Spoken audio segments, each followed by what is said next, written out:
लक्ष्मण उतेकरांचा छावा चित्रपट अखेर रिलीज झाला आणि पहिल्याच दिवशी 31 कोटींचा गल्ला जमवत 2025 या वर्षात ओपनिंग डेला सर्वाधिक कमाई करणारा चित्रपट ठरला। या चित्रपटाची सुरुवात होते अजय वीरू देवगण यांच्या भारदास्त आवाजात।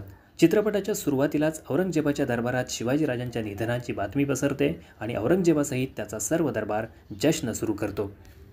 शिवरायांच्या निधनामुळे झालेल्या हर्षोल्लासाची हवा उतरते न उतरते तोच संभाजीराजे बुऱ्हाणपूर लुटतात आणि औरंगजेबाच्या तळपायाची आग मस्तकात जाते। अखेर औरंगजेब 8 लाखांच्या फौजेनिशी महाराष्ट्रावर चाल करून येतो।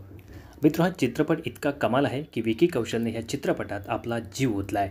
विकीने स्वतःला झोकून दिलंय ही गोष्ट संपूर्ण चित्रपटात जाणवते। हा चित्रपट 3 कलाकारांमुळे खास झालाय। एक विकी कौशल, दुसरा अक्षय खन्ना आणि तिसरा विनीत कुमार सिंह।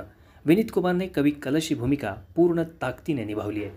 औरंगजेब प्रचंड फौजेनिशी महाराष्ट्रात आल्यानंतर छत्रपती संभाजी महाराजांनी त्याच्या नापाक इराद्यांना यशस्वी होऊ दिलं नाही। संभाजीराजांची महानता, वीरता, कौशल्य या चित्रपटामुळे देशविदेशात प्रखरपणे पोचविले जाईल इतका हा चित्रपट सुंदर झालाय। छावा चित्रपटातील युद्धाचे प्रसंग शक्य तितके वस्तुस्थितीला धरून दाखवण्याचा प्रयत्न केलाय। येसुबाईंच्या भूमिकेला रश्मिका मंदानाने उत्तम न्याय दिलाय। छावा चित्रपटाला संगीत जरी ए.आर. रहमानसारख्या ऑस्कर विजेत्या संगीतकाराचं असलं तरी लक्षात राहील, ओठांवर रोएल असं एकही गाणं चित्रपटात नाही। संगीत जर अजय अतुलचं असतं तर या संगीतामुळे हा चित्रपट अविस्मरणीय बनला असता असं मला तरी वैयक्तिक वाटतं। हा चित्रपट जेव्हा संपतो तेव्हा संभाजीराजांना ज्या पद्धतीने छळलं जातं ते पाहून डोळ्यात पाणी येतं। बरं, हे पाणी फक्त आपल्याच डोळ्यात नसतं तर संपूर्ण चित्रपटगृह भावूक झालेलं असतं। यावरून कळतं की चित्रपट किती कमाल बनवला गेला आहे। या चित्रपटाच्या शेवटी औरंगजेबाची मुलगी म्हणते, संभा अपनी मौत का जश्न मनाकर चला गया और हमें छोड़ गया अपनी जिंदगी का मातम मनाने। हा डायलॉग सांगून जातो की संभाजीराजे किती महान होते।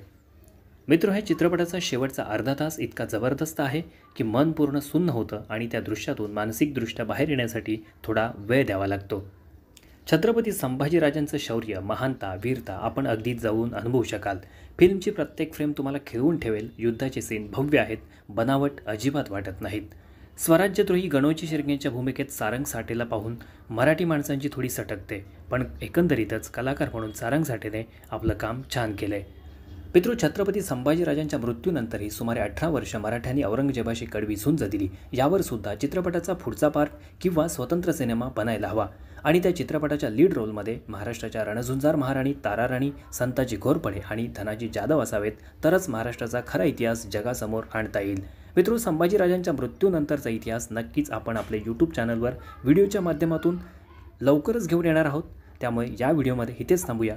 धन्यवाद।